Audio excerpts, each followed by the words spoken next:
here we go. So this, I would say this is a little trickier, like I said, and therefore you definitely would want to look at the book chapters if you don't totally grasp it right away in lecture. Mostly chapter 9, but a little bit of chapter 8 also. Okay, sometimes we have problems where we're trying to search through a set of possible answers to find the right one. And we call those exhaustive search problems. And we've done exhaustive searches before. Like if you're looking for something in a vector, you just loop over all the elements and look for it. That's pretty easy. The thing is, sometimes it's hard to even enumerate all of the choices. Like it's easy to enumerate all the choices in a vector. You just loop over them. Int I goes 0 to size minus 1. Those are all the choices. But like, what about all possible, like this class, you guys are pairing up to work on assignments, right? What if I wanted to know all possible pairings that anyone could make with anyone else? There's lots of possible pairings. Each of you could pair with any other one. What if I wanted to print out all the possible pairs? Well, that's not that hard either. But what if I said, hypothetically, what if we were allowed to work in groups up to 10 or up to 50? What if I wanted to print all the possible groups that could ever be made or something like that? It's really hard to write code to enumerate all of these choices sometimes and maybe look for possible things in the data that are of interest to us. We call these exhaustive search problems. It turns out that recursion is a really good algorithmic pattern for doing exhaustive searching, because recursion is really good at sort of exploring down different paths using recursive calls. So here are some particular examples here, like generating, if you wanted to write a program to crack passwords, this kind of stuff is useful for that. Of course, we would never do that because we're good guys and gals here. We're not bad people, but things like this. Another example would be like if you were writing a computer that was going to play chess, you're going to write Deep Blue to try to beat the chess grandmaster. You wanted to look at all the possible chess moves, and if I move here, then my opponent's going to move here, and let me plan out 10 moves ahead. Let me just enumerate all the possible moves, and let me look at which one's the best for me. That's another example of searching a space of solutions to a problem. Okay, if you're going to write code that searches exhaustively through a solution space, there's kind of this general pattern that your code usually has. And it's recursive. And the pattern is something like the following. You have some sort of function, recursive function, that's going to do searching. And you're being passed some parameters representing the space of things to search through. And I call it sort of your decisions or your choices or something like that. And the way this code usually functions is you say, well, if there are not any decisions left to be made, I'll stop. But if there are decisions to make, I will choose to handle one of these decisions. For each possible option, I'll try it and explore what could come next. So I guess the example would be like if I'm playing checkers or chess and I want to explore all the possible moves I could make and figure out which one's the best one. Let's talk about checkers for a second because it's simpler. Let's say I have 5 checkers on the board. Sort of for each of my checkers, I could consider all the different moves I could make for that checker. So maybe I'll try making a move with one of the checkers, and I'll explore all the possible things that could happen after that, and I'll see what I get. That's kind of the idea here. And we call this the search space that your code is walking through. Okay? So here's an example problem that is kind of in this domain of exhaustively searching. I want to write a function, a recursive function called PrintBinary. We did some stuff with binary before, I think. And I want to print recursively all the binary numbers of exactly that length. 2 characters, 3 characters, or 2 bits, 3 bits. Now, you might say, what? Isn't that just a for loop? I mean, is Marty just forbidding the for loops again or something? That seems like that would be easy to do with a for loop. But I think if you think about it for a while, it's not quite as easy to do with a for loop as you thought, because you really end up wanting loops related to each digit or something. And if you don't know how many digits you're going to have, you don't know how many loops you need. And it's a little trickier than you might think to do with loops. But you see I've got a Socrative logo up there. So I want to ask you something about this code for a second. Okay? So let me pop up my Socrative and get that up on the screen. Sorry. Email. And let's do a new multiple choice question. That's quite a large font. OK, there. So what's happening? What's happening? Wait, what?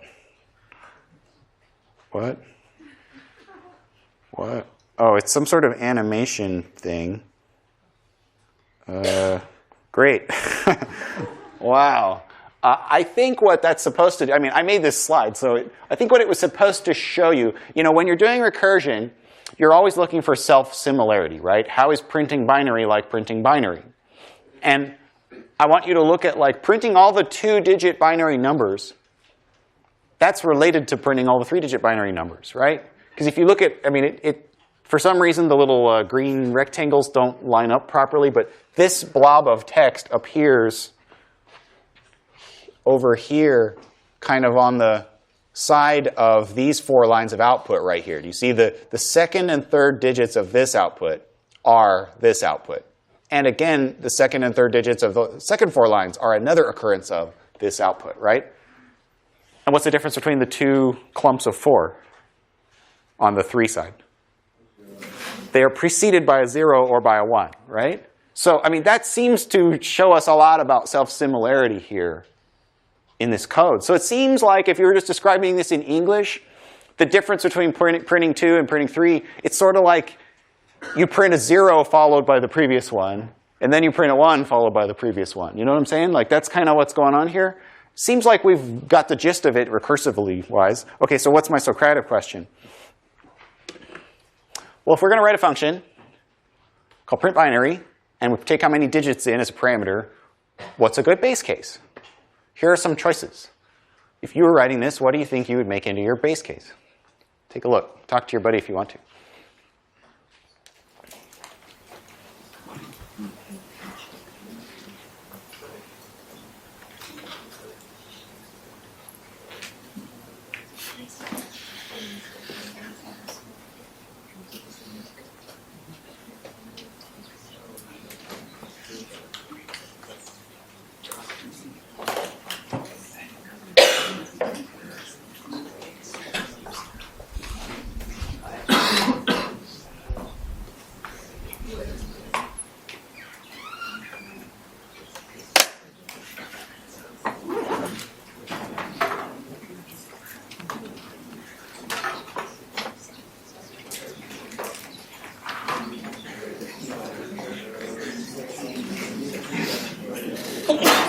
Give you a few seconds. Cast your vote if you haven't voted yet, please.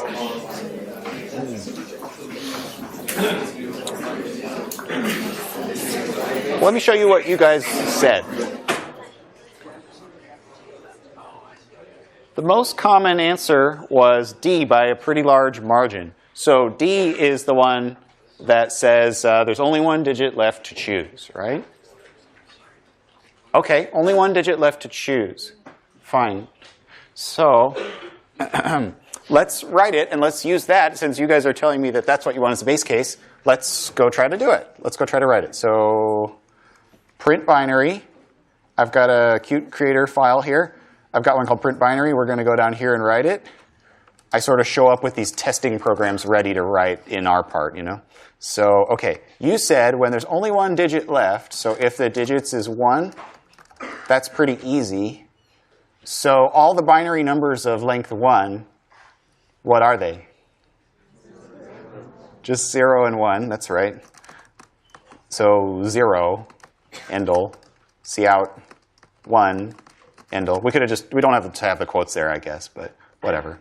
OK. So else, so that was the base case, right? Easy.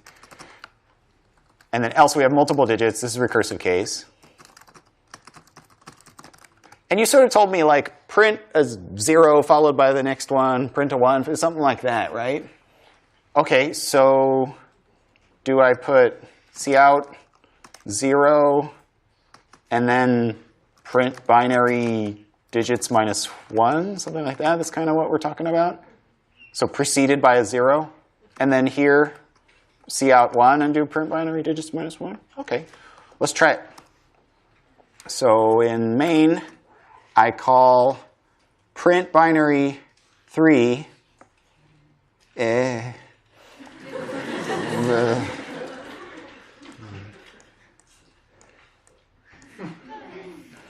Well, that's not quite right. I mean, we printed 0, 0, 0, and that's the first line of the output I want. And then I want 0, 0, 1. And what we actually print is 1. And then I want 0, 1, 0, but we only print 1, 0, and I always think of the line from the Matrix where he's like, I don't even see the binary anymore. I just see blonde, brunette, redhead. I never. OK, so it seems like this is printing some portion of the right output. That 1 is kind of there at the end of that line of output, and that 10 is kind of at the end there. But it's just not doing quite the right thing. So I want you to understand that this is not quite right, and it's not going to be easy to patch, because this here is sort of a fundamentally flawed understanding of what code does. I mean, I wrote it, so I'm making fun of myself, I guess. But like PrintBinary, if I say PrintBinary digits minus 1, let's pretend digits is 3. So let's say print all the 2-digit binary numbers with a 0 in front of them. Let's really think about that for a second. This prints 4 lines of output, right? If I print a single 0, that's not going to magically put a 0 in front of each of those 4 lines of output, right? It's just going to put 1 0 in front of the first of those 4 lines of output. So, like, I want to print all of these lines, but somehow insert a 0 at the front of those lines. But the code I've written is not going to do that. You know what I mean? Does that make sense why that's not going to happen? So, seems like we need to rethink this a little bit. How do I insert something at the front of all of the lines?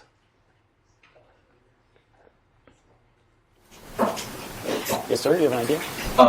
Put the print binary in a for loop. Put it in a for loop. I don't want to use a for loop. For loops are evil. I mean, there are certainly ways I could accomplish this with a loop, and I would like to avoid loop-based solutions for now, if you don't mind. Do you have an idea? Yeah. Yeah, add a print 0 outside of the if-else statement. Put it outside. Just put it out here, like there.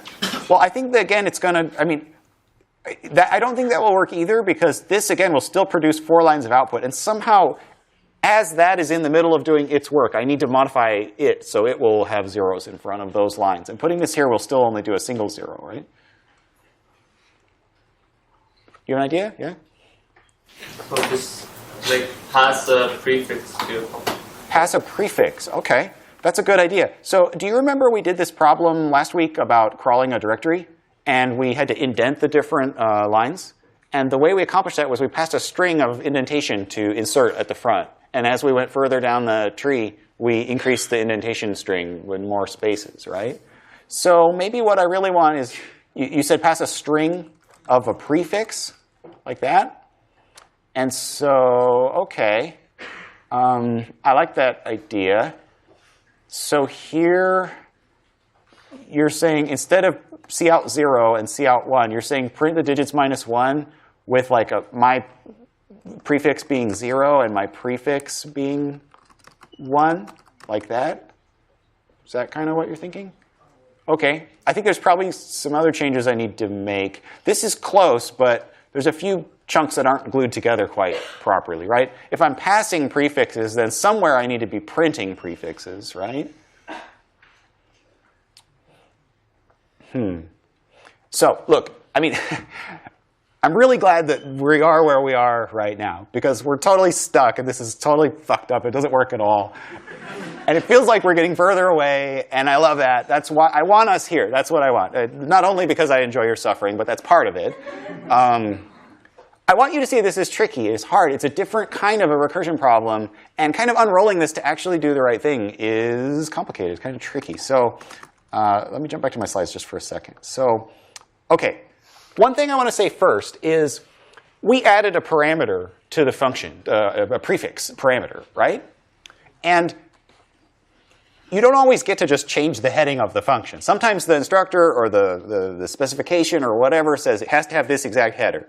So if that's the case, you can either have 2 copies of the function, one that doesn't take the parameter and one that does, or you can have one of those optional parameter values.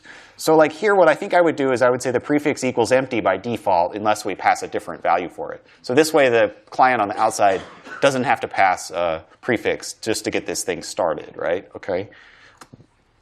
Well, OK, now let's think about this a little bit. If we make calls like PrintBinary, 3 digits with no prefix, then we're assuming that that's going to lead to a call of PrintBinary of 2 digits with a prefix of 0, right? And PrintBinary of 2 digits with a prefix of 1. That seems like a good thing. OK. And PrintBinary of 2 digits with a prefix of 0. I mean, it's recursive. It's going to keep doing that same sort of thing, right? So that probably needs to lead to a PrintBinary of 1 digit with a 0, 0, and then 1 digit with a 0, 1, right? You understand the prefix gets bigger as you go down? And then that probably leads to printing 0 digits with a prefix of 0, 0, 0, and printing binary of 0 digits with a prefix of 0, 0, 1, and, or something. At some point, this stops, right? So what I wanted to come back to was, I don't think we totally have the right cases here, and I don't think we're totally gluing them together. This prefix idea is a really important idea. And the way I think of this is, this parameter, this string that we're building, is remembering a set of choices we made before the current call. If the prefix has 2 or 3 characters in it, that means there were 2 or 3 calls before me, and those characters of that string represent the choices that were made by those calls. It's a time capsule from the calls before me, my ancestors, you know what I mean?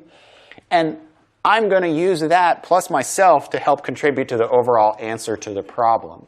And at some point, you get to the point where the prefix is the whole answer. The prefix is everything. The prefix is the entire binary number. The whole point was to print 3-digit binary numbers. And at some point, the prefix is a 3-digit binary number. That, I think, is the base case. So really, I think the base case is when we're printing 0-digit binary numbers. If you're printing a 0-digit binary number, I think in general that just means don't print anything. But we need to rethink what this digits parameter really means. You think of it as, oh, print the 3-digit binary numbers or print the 2-digit binary numbers. But I think of it differently now in light of this prefix parameter. I think of it as, that's how many digits that are left to be accounted for. We've already made a prefix of a couple of them, and I have to put the last one in. Or we've already made a prefix of one of them, I have to put the next 2 in. So if you get down to 0 here, it doesn't mean you're printing 0-digit binary numbers. It means the prefix contains all the necessary digits, and there are 0 of them left that need to be picked. So if I get here, what do you think I should do in the code? I should print the prefix. So this here, I totally get why we wrote this, and it's not useful code. It's wrong.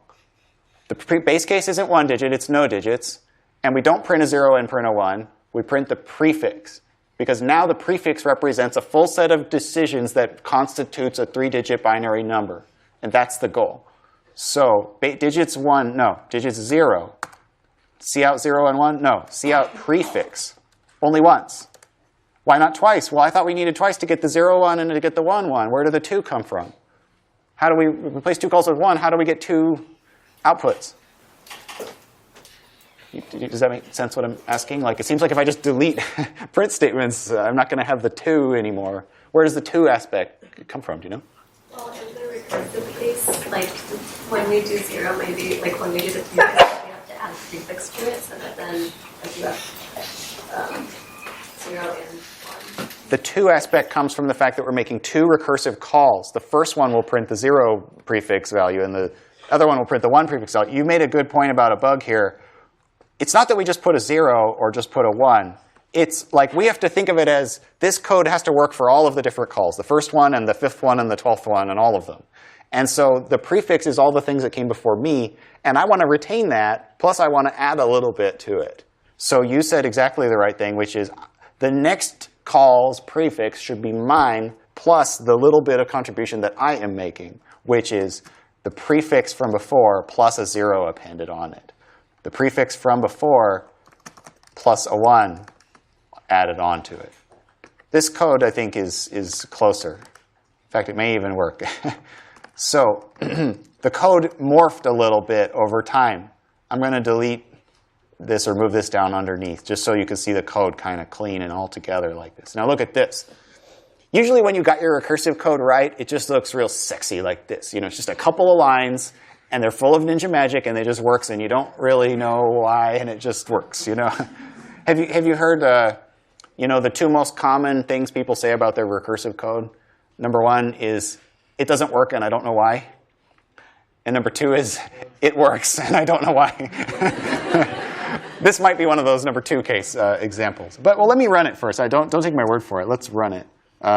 Undefined reference to PrintBinary int. That's because up here it's looking for this, but I didn't in the prototype I didn't say string prefix equals empty string. One little detail: if you're doing prototypes for the functions at the top, you put your default value of the parameter here, and then when you go down to the actual place that you've written the function, you don't redeclare the default value. You just say prefix, and it'll use the default from up there. Okay, let's try again. Hey, look. It's printing all of them properly. Now, again, this might be one of those ones where it's not really obvious at first that it would work, or how we got to here, and why does it work? Well, my most common suggestion for trying to understand recursive code better, I think you should do this a lot. Go download the examples that are weird from lecture that are hard to understand and do this. Put a println at the start, print binary, and then put digits, comma, prefix, closing parenthesis, endl. Do that, because then when you run the program, it will dump a whole bunch of print statements of all the calls, and you can just read them. So let's read it. Print binary of 3, it produces, okay, so that print binary 3 with empty prefix, that calls print binary of 2 with a 0 prefix. Now, it would be easier to see if this were indented or something, so I'm going to pull this out and paste it into a text editor so I can indent it manually. So this 3 call leads to all of this. And this 2 call leads to all of this. And this 2 call leads to all of this. Do you see that? I mean, I'm indenting it to try to make it easier to see what's going on. So the 3 call leads to this 2 call with a 0, and this 2 call with a 1. You see those? Those are the 2 recursive calls made by that one. Then this 2 call makes this 1 call, and this 1 call makes these, and this 1 call makes these. So the 2 call makes this call and this call. And this is 0. Anyway, the ones that are zeros are the ones that actually end up printing output. These things right here are the lines of actual console output appearing here. So, I mean, you guys kind of seeing the tabbing, I think, makes it actually readable to see what's going on here. Now, remember, the whole topic here is we're talking about exhaustive searching, walking through the space of all these binary numbers. Just the task of generating them was kind of hard, and we had to think about this in a different way. You probably were thinking for loops or something. Again, if you were thinking for loops, what I would say to you is you'd sort of want a loop for each digit or something. And if you don't know how many digits you have, you don't know how many loops you need. So recursion ends up being a really nice way to write this particular piece of code. Okay. Question on that so far? Does that sort of make sense, or what's fuzzy about it? Yeah. Is it better to pass in a prefix? Because couldn't you use the same code, but the base case have digits equal 0, and then just cout endl, and then before each of the print binary, you have cout the 0 and then cout the 1. It would do kind of the same thing. You got to have the prefix. If you do the couting, the problem is it won't put that in front of all of the thing. The thing that's really important to understand is each of these subcalls, line 45 and 46 here, each of them could lead to a whole bunch of lines of output being produced. And I need to make sure that a 0 and a 1 gets put in front of all of those lines. So any solution involving me printing cout one time will not accomplish that, because it will not inject that 0 or 1 in front of all of the many lines that may result from that subcall that I'm making. So it's really important to pass that along. Because if you really walk and follow through the tabs that I showed you, that 0 and that 1 become part of many later lines of output. That's the reason I need to pass them along. In the back, yeah? Could we have done 0 plus prefix instead of 0 prefix? plus prefix, put it at the front? Yes, I guess so, but it would reverse the digits, because the 5th call would put his digit as the first one in front of the other 4 calls that preceded him, you know? And that's okay. Because in this case, I'm just generating all of the numbers, and so it would generate all of them still. I think it would just generate them in the opposite order. So that's not wrong. It would depend on the problem. Like if we needed to generate them in a certain order, then it might matter where we put our contribution compared to the ones from the prior calls. I put it at the end because I think of it as those prefix characters came before me. if there's 5 calls before me and I'm the 6th one, I sort of want to put my character as the 6th of the 6, because I'm the last person to pick so far, you know? Anyway, little different way of thinking. It's still recursive, and a lot of the stuff we learned last week still applies here, but I called it so far, like what I've picked so far in this version on the slides here. But okay, so one way some people think about it is like as a tree of calls. The initial call makes 2 subcalls, and each of those makes 2 subcalls, and each of those makes 2 subcalls, and at some point we get down to base case of 0 and we stop making subcalls anymore. And each of the ones that gets all the way down to 0, that becomes a base case and leads to a line of output getting printed out. And if you wanted to walk along this tree around it, just walk the perimeter of it, kind of once you hit the bottom, you would see the lines of output print out at that point or something like that. We sometimes call it a decision tree because this piece of code conceptually is sort of deciding, what could I do next? I could do a 0 next, or I could do a 1 next. And so I guess the sort of general pattern here is think of printing a binary number as making a whole bunch of decisions. If it's a 7-digit binary number, you have 7 decisions to make. For each of those bits, do you decide that it's a 1 or decide that it's a 0? And each recursive call is going to handle making one of those decisions.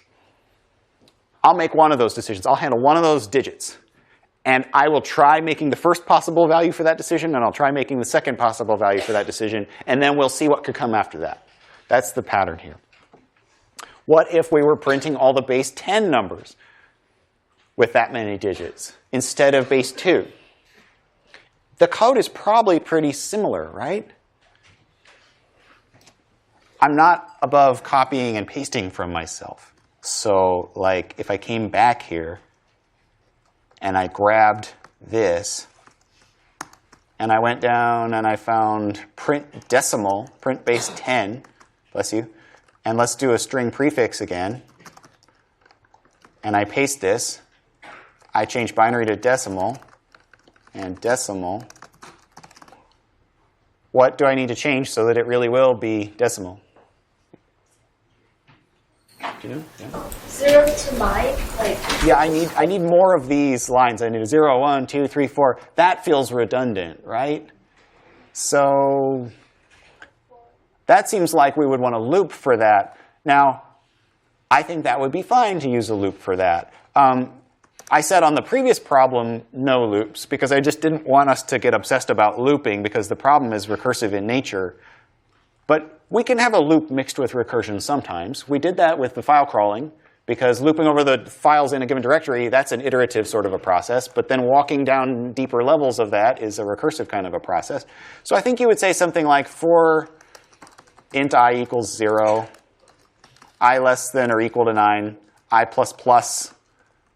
You want sort of prefix plus I, like that. And will that do the right thing? I think I need integer to string on I to convert the integer into a character. So let's try that. PrintDecimal. Let's jump up to the heading of PrintDecimal. I think I need to tell it that it has a prefix equals empty string. So let's compile and run. So here I'm doing PrintDecimal 2 digits. What does that do? Whoa.